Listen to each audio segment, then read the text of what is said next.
साथियों, दो तीन बातें और समझने की है।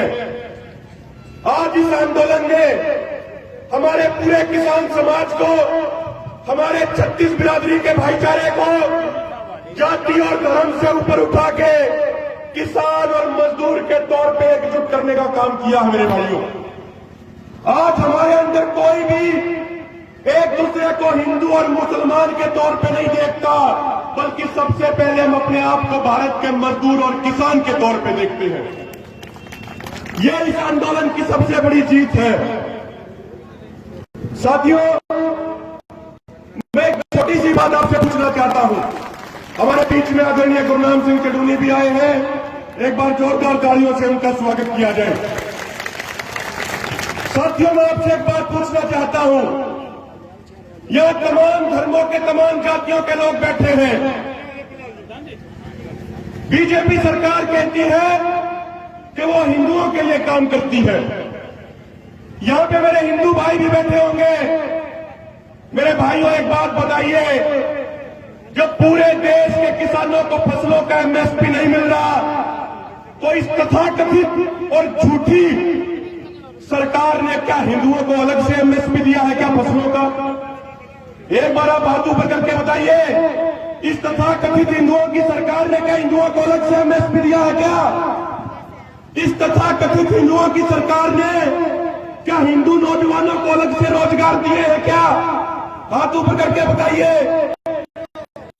और जो कुछ लोग मुसलमानों के नाम पे राजनीति करते हैं, मुसलमानों के नाम पे राजनीतिक पार्टी बनाते हैं, क्या उन्होंने एमएलए एमपी बनने के बाद क्या हमारे मुसलमान भाइयों को अलग से रोजगार दिए हैं क्या? हाथ ऊपर करके बताइए सारे भाइयों, दिए क्या उन्होंने? क्या उन्होंने आपकी फसलों के उचित मूल्य दिलवाने के लिए लड़ाई लड़ी है क्या? नहीं लड़ी है। मेरे भाइयों, ये राजनीतिक लोग हमें और आपको जाति और धर्म के नाम पे बांट के अपनी राजनीतिक रोटियां सेकते हैं, और हमारे भोले लोग इनकी बातों के बहकावे में आ जाते हैं। साथियों, ये बीजेपी और आरएसएस वाले इस किसान कौम को ना तो जानते हैं और ना समझते हैं। ये किसान कौम वो कौम है, चाहे इतिहास उठा के देख लीजिए, ये किसान कौम वो कौम है, इस कौम को जितना दबाने का प्रयास किया गया, ये कौम 10 गुना ज्यादा ताकत लगा के सामने आई है और मुंह तोड़ जवाब देने का काम किया है। मेरे भाइयों, इस आंदोलन के दौरान कभी हमें आतंकवादी कहा गया, कभी खालिस्तानी कहा गया, कभी फॉरेन फंडिंग के आरोप लगाए गए। लेकिन हम एक बात कहना चाहते हैं, हमारा इतिहास उठा के देख लो, हमारा इतिहास सही से पढ़ के देख लो। ये किसान कौम गलत चीजों के सामने ना कभी सर झुकाती है और ना ही कभी सर झुकाएगी। यदि जरूरत पड़ी तो अपने भाईचारे के लिए, अपने समाज के लिए, अपने देश के लिए हम अपनी गर्दन कटाने के लिए तैयार हैं, लेकिन बीजेपी आरएसएस के सामने गर्दन कभी नहीं झुकाएंगे। मेरे भाइयों, साथियों, एक अंतिम बात आपको कहना चाहता हूं। याद कीजिए 2013 को, याद कीजिए 2014 के लोकसभा चुनाव से पहले के समय को, जो पश्चिमी उत्तर प्रदेश का किसान के तौर पर एकजुट रहता था, उस किसान को हिंदू और मुसलमान के नाम पे बांट की लड़ाई कराई गई थी। और उसका नतीजा क्या था? उसका नतीजा आज तक हमारा समाज भुगत रहा है। हम किसान से बच गए थे और हम हिंदू और मुसलमान बन गए थे और एक दूसरे के खून के प्यासे हो गए थे। आज उसका नतीजा पूरा देश भुगत रहा है। 2013 के मुजफ्फरनगर दंगे के बाद ये लोग सत्ता में आ पाए थे। आज दोबारा से फिर से देश में दंगे करवाने की कोशिश बीजेपी आरएसएस द्वारा की जा रही है। क्यों की जा रही है मेरे भाइयों? क्योंकि 2022 में उत्तर प्रदेश के चुनाव है। 2022 में उत्तर प्रदेश के चुनाव है और हमारे देश का इतिहास रहा है, जो राजनीतिक पार्टी उत्तर प्रदेश की राजनीति से होती है वो फिर पूरे देश की राजनीति से होती है। क्योंकि उत्तर प्रदेश में 403 विधानसभा सीटें हैं। उत्तर प्रदेश प्रदेश में 80 लोकसभा सीटें हैं और पता नहीं कितनी राज्यसभा सीटें भी हैं।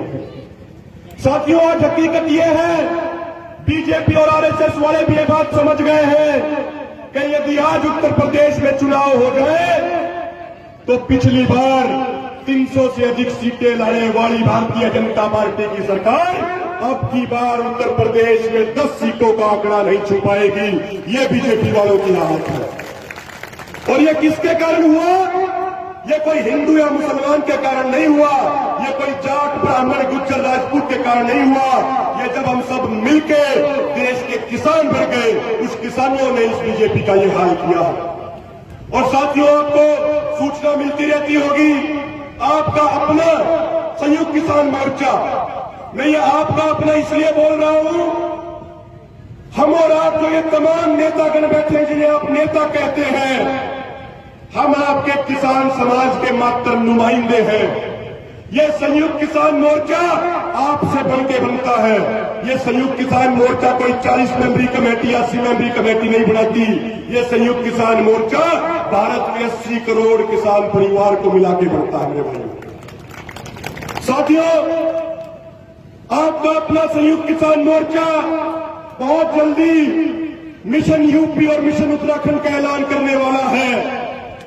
और जो उसमें हमारा लक्ष्य रहेगा, वो लक्ष्य ये नहीं है कि सिर्फ बीजेपी को हराना है, बीजेपी को हराना ही चाहिए, लेकिन हमारा लक्ष्य ये रहेगा कि गांव में बीजेपी वालों को वोट मांगने के लिए नहीं घुसने देंगे। जो ये बूथ एजेंट बनाते बूथों पे गांव में बीजेपी वालों को बीजेपी का झोला पकड़ने के लिए एक सिंगल आदमी नहीं मिलेगा। ये टारगेट लेके मेरे भाइयों हम चल रहे हैं। साथियों, यदि हम एकजुट रहे तो निश्चित तौर पे भारत के लिए सुनहरे भविष्य का निर्माण करेंगे। एक बात याद रखना कि जब जब हम बटे हैं, जब जब हम जाति और धर्म के नाम पे बटे हैं, तब तब हम पिटे हैं। और जब जब हम जाति और धर्म से ऊपर उठ के एकजुट हो गए तो हमने बड़े बड़े तानाशाहों को सबक सिखाने का काम किया है। और आपकी एकता देख के अंत में 2 लाइनें बोल के अपनी वाणी को विराम दूंगा। मेरे भाइयों, पहले एक बात ये बता दो कि अगर मिशन यूपी और उत्तराखंड के तहत संयुक्त किसान मोर्चा आप सबकी जिम्मेदारी लगाएगा तो संयुक्त किसान मोर्चा के आदेश पे यूपी में जाने के लिए कौन कौन से भाई तैयार है? एक बार हाथ ऊपर करके बता दो सारे भाई। और ये पिछले वाले भाई तैयार नहीं है क्या? ये भी बता दो एक बार। सारे पीछे जो खड़े हैं सारे तैयार हैं।